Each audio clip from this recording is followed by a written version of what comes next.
సరే ఇప్పుడు రాత్రి టైంలో చాలా మంది అన్నం మానేసి పడుకుంటారు. అంటే ఒక్కొక్కళ్ళు తినలేకపోతారు. లేదంటే ఆ ఫెసిలిటీ ఉండక అలానే ఉంటారు. తింటే వచ్చే నష్టం ఏంటి? తినకుండా వచ్చే లాభాలేంటి? చాలా మంచి ప్రశ్న అడిగామా. మితం హితమమ్మా. ఏదైనా మితంగా తీసుకునేటువంటి ఆహారం హితంగా పనిచేస్తుంది.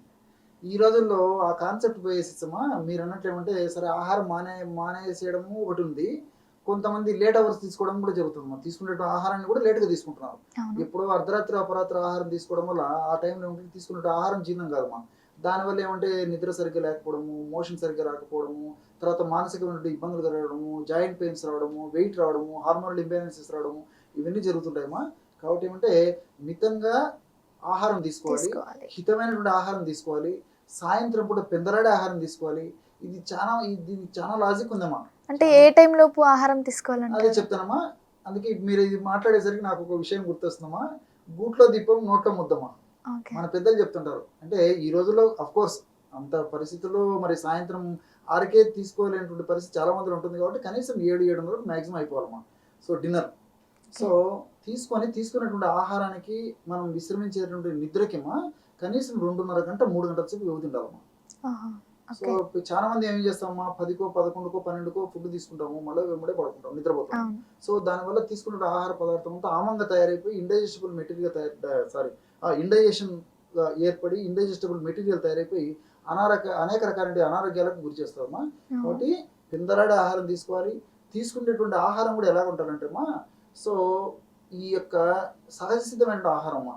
అంటే డ్రై నట్స్ కానీ, డ్రై ఫ్రూట్స్ కానీ, సీజనల్ ఫ్రూట్స్ కానీ ఇలాంటి సహజ సిద్ధమైన ఆహారం తీసుకోవడానికి ప్రాధాన్యత ఇవ్వాలి. వండినవి, వేపినవి, వేయించినటువంటి పదార్థాలు, నూనెలో వేయించినటువంటి పదార్థాలు ఇలాంటివి తీసుకోకూడదు. సో ఆ టయానికి మనం బాడీకి రాత్రి పూట ఎంత రెస్ట్ వదిలిపెడితే అంత రెస్ట్‌గా అది బాడీ రికవర్ అయిపోతుందమ్మా. అవును. సో బాడీలో ఏదన్నా అప్ అండ్ డౌన్స్ ఉన్నా, హెచ్చుతగ్గులున్నా న్యాచురల్‌గానే రెక్టిఫికేషన్ కెపాసిటీ మన బాడీకి ఉంది. ప్రకృతి ఆ విధంగా కల్పించింది. అవును. మనకు తెలియకపోవడం చేత లేట్ అవర్స్ తీసుకోవడం వల్లనే షుగర్‌లు, బీపీలు, thyroid problems, weight problems, hormone problems ఒకటేమిటమ్మా వస్తున్నాయి. అవును. రకరకాలుగా వస్తున్నాయి. కాబట్టి ఇది చాలా లాజిక్ అమ్మా. అర్లీగా ఆహారం తీసుకోవడం వల్ల అనేక రకాల ప్రయోజనాలు చేకూరుతాయమ్మా. ప్రపంచవ్యాప్తంగా అనేక దేశాల్లో జరిగినటువంటి పరిశోధనలు కూడా ఇదే రుజువు చేస్తున్నాయి. కాబట్టి ఓకే. ఆహారాన్ని అర్లీగా తీసుకోవాలమ్మా. తీసుకునే ఆహారం కూడా నేను చెప్పినట్టు ఏమంటే న్యాచురల్ ఫుడ్. మన ప్రమేయం లేకుండా ప్రకృతి మాత మనకు ప్రసాదించినట్లు. అంటే ఇప్పుడు డ్రై నట్స్ ఉన్నాయమ్మా, నానబెట్టి అవును. తీసుకోండి. డ్రై ఫ్రూట్ తీసుకోండి, సీజనల్ ఫ్రూట్స్ తీసుకోండి, వెజిటబుల్ తీసుకోండి, సలాడ్ తీసుకోండి. మనసుంటే మార్గం ఉందమ్మా. ఇన్ని ఉన్నాయి.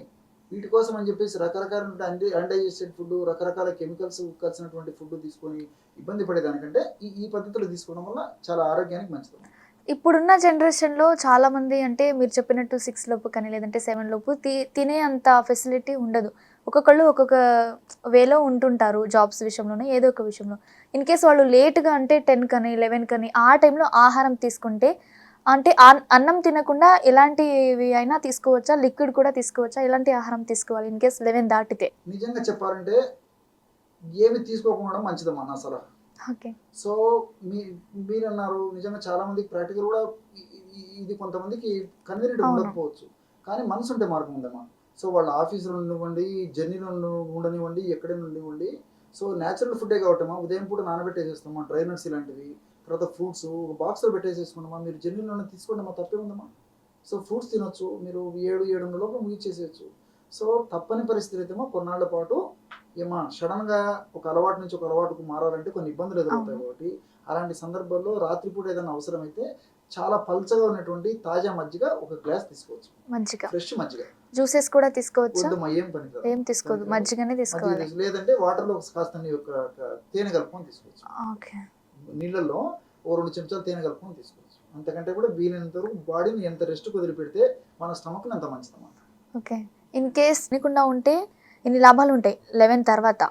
ఇన్ కేస్ తిన్న వాళ్ళకి ఎలాంటి హెల్త్ ఇష్యూస్ వస్తాయి? ఎగ్జాక్ట్‌లీ అమ్మా. చెప్పాను కదమ్మా. ఇప్పుడు ఆహారం లేట్‌గా తిన్నామనుకోండి, అది జీర్ణం కాదు. సో దాని ప్రభావం చేత రాత్రి సరిగ్గా నిద్ర పట్టదు. ఓకే. హార్మోనల్ ఇంబాలెన్సెస్ వస్తాయి. తర్వాత ఈ గ్యాస్ట్రిక్ ప్రాబ్లమ్స్ వస్తాయి. మోషన్ ప్రాబ్లమ్ వస్తుంది. దీని యొక్క ప్రభావం చేత మానసికమైన ఒత్తిడి పెరిగిపోతుంది. మానసిక ఒత్తిడికి సంబంధించి అనేక రకాలైన జబ్బులు వచ్చేటువంటి పరిస్థితి ఏర్పడుతుంది. తర్వాత ఈ బీపీ లాంటి సమస్యలు వస్తాయి. కోపము, చికాకు, తర్వాత ఈ ఇరిటేషన్, ఈ నేచర్స్ అన్నీ పెరిగిపోయేటువంటి పరిస్థితి ఏర్పడుతుంది. చిన్న వయస్సులోనే మరి వెయిట్ పెరగడము, తర్వాత ఈ బీపీ రావడము, హార్మోనల్ ఇంబాలెన్స్ రావడం ఇలాంటివన్నీ కూడా జరుగుతుంటాయమ్మా. కాబట్టి రాత్రి పూట వీలైనంత వరకు ఆహారం ఎంత అర్లీగా తీసుకోవడం అంత మంచిది, ఎంత న్యాచురల్ ఫుడ్ తీసుకోగలిగితే అంత మంచిది. సార్ ఇప్పుడు డే టైంలో అయితే అన్నం తినకూడదు, షుగర్ వస్తుంది అంటున్నారు. నైట్ టైంలో లేట్ అయితే అన్నం తినకూడదు అంటున్నారు. మరి ఎలాంటి టైంలో అన్నం తీసుకోవాలి? ఓకేమా, ఈ సూర్య భగవాన్ని అంశం గురించి మనం ఫాలో అవుతున్నామమ్మా. సో సూర్యుడు మధ్యాహ్నం పూట 12 నుంచి 2 దాకా తీక్షణ స్థాయిలో ఉంటాడమ్మా. అవును. సో ఆ టైంలో మనం కొంచెం హెవీ ఫుడ్ తీసుకున్న డైజెషన్ అనేటువంటి కెపాసిటీ ఉంటుంది.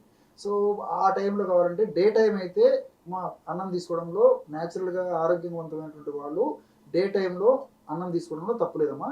అది కూడా వీలైనంత వరకు 90% ముడి బియ్యంతో తయారు చేసుకున్నటువంటి అన్నం తీసుకోవడంలో ఎలాంటి ఇబ్బంది ఉండదమ్మా. ఓకే. రాత్రిపూట మాత్రం మరి అన్నం నిషిద్ధం చేయడం మంచిదమ్మా. కాలానుగుణంగా నేను ఇంతకుముందే చెప్పాను కదమ్మా, మనకేమంటే శారీరక శ్రమ తక్కువైపోయింది, మానసిక ఒత్తిడి ఎక్కువైపోయింది. అవును. కాబట్టి మరి శ్రమ లేదు, కాబట్టి శ్రమ లేనటువంటి వాళ్ళకు కార్బోహైడ్రేట్స్ ఎక్కువ ఉన్నటువంటి ఆహారం పనికిరాదు, ముఖ్యంగా రాత్రిపూట అసలు పనికిరాదు. So okay. కాబట్టి అంటే రాత్రిపూట నేను చెప్పినటువంటి పద్ధతులు వాడుకోవాలి. కొంతమందికి తప్పని పరిస్థితుల్లో మరి రాత్రిపూట ఏదైనా ఈ చపాతీ, రోటీ ఇలాంటివి తీసుకునేటువంటి పద్ధతి ఉన్నటువంటి వాళ్ళైతేమా, సో మల్టీగ్రెయిన్ పిండితో తయారు చేసుకుని 1 మ్యాక్సిమం ఆర్ 2, 1 సఫిషియెంట్, లేకపోతే 2 వరకు అంటే పెంచకూడదు. అది కూడా అర్లీగా తీసుకోవాలి. ఆ మల్టీగ్రెయిన్ పిండితో కానీ, జొన్న పిండితో కానీ ఇట్లాంటిది కూడా పాలిష్ లేకున్నటువంటి పదార్థాలతో తయారు చేసుకున్నటువంటి ఆ పిండితో తయారు చేసుకోవాలి. అందులో ఉప్పు వేయకూడదమ్మా. ఓకే. ఉప్పు మరి వేయకూడదు. చెప్తున్నాను, ఉప్పు లేకుండా ఆ పిండిలో నీళ్లు కలిపేసేసి కాసేపు నానబెట్టేసి రోటీ తయారు చేసుకొని తీసుకోవాలమ్మా. ఇన్కేస్ ఉప్పు వేస్తే ఏంటి నష్టం? ఉప్పు వేయడం వల్ల ఏమైతుందమ్మా, 1 గ్రామ్ ఉప్పు 80 ml నీటిని నిల్వ ఉంచుకుంటున్నాము. 80 ఓకే. గ్రామ్స్ చాలా మందికి తెలియదు. సో మనకు తెలియకుండా ఆ గ్రామ్ ఉప్పు పోయేసరికి నీళ్ళ నిల్వ ఎక్కువైపోతుంది వాడు. ఆ నీళ్ళ నిల్వ ఎక్కువ ఉండడం వల్ల రకరకాల సమస్యలు వస్తాయి. అంటే ఓన్లీ నైట్ టైంలో తినేటప్పుడే పిండిలో ఉప్పు వేయకూడదు. ముఖ్యంగా ఇన్ జనరల్ కూడా తగ్గించి వాడుకోవడం ఓకే. మంచిది. యాక్చువల్గా ఏంటంటే ఇప్పుడు ఒక రోజుకి మాక్సిమం 3 గ్రాములు 4 గ్రాముల ఉప్పు కంటే వాడకూడదని చెప్పేసి WHO వాళ్ళు కూడా చెప్పడం జరిగింది. అవును. మనం దాదాపు తెలిసి తెలియకనే ఎక్కువ దాదాపు 20 వాడేస్తున్నాం. గ్రాములు 30 గ్రాముల వరకు సాల్ట్ తీసుకుంటాం. ఈ సాల్టే ఉప్పు తెచ్చే ముప్పు అని చెప్పేసి అనేక రకాల ముప్పులను తెస్తుందమ్మా అవును. అవగాహన లోపం చేత. సో ముఖ్యంగా రాత్రిపూట సాల్ట్ అవాయిడ్ చేయాలి. ఈవెన్ కర్రీస్ చేసుకుంటే కూడా సాల్ట్ కర్రీస్ వండేటప్పుడే వేయకూడదమ్మా. సో నీళ్లు పోసేసి ఆహారం ఉడికిన తర్వాత దించిన తర్వాత నోటి రుచి కోసం ఉప్పు చల్లుకోవాలమ్మా. ఉప్పు ఓకే. పోయకూడదమ్మా, ఉప్పు చల్లాలి ఇక్కడ ఓకే. నాలుక రుచి కోసం. ఆ విధంగా తయారు చేసుకొని కావాలంటే కర్రీలో ఈ జీరా పౌడర్ కానీ, మిరియాల పొడి కానీ, నిమ్మకాయ రసం కానీ, తర్వాత కరివేపాకులు కానీ, పుదీనా కానీ, కొత్తిమీర కానీ ఇలాంటివి వేసుకొని టేస్ట్గా తయారు చేసుకొని తీసుకోవచ్చు. Thank you so much sir. అన్నం తినేటప్పుడు ఎలాంటి జాగ్రత్త తీసుకోవాలి, ఇన్ కేస్ లేట్ నైట్లో తింటే ఎలాంటి సమస్యలు వస్తాయనే దాని గురించి మంచిగా ఎక్స్ప్లెయిన్ చేశారు. Thank you so much sir.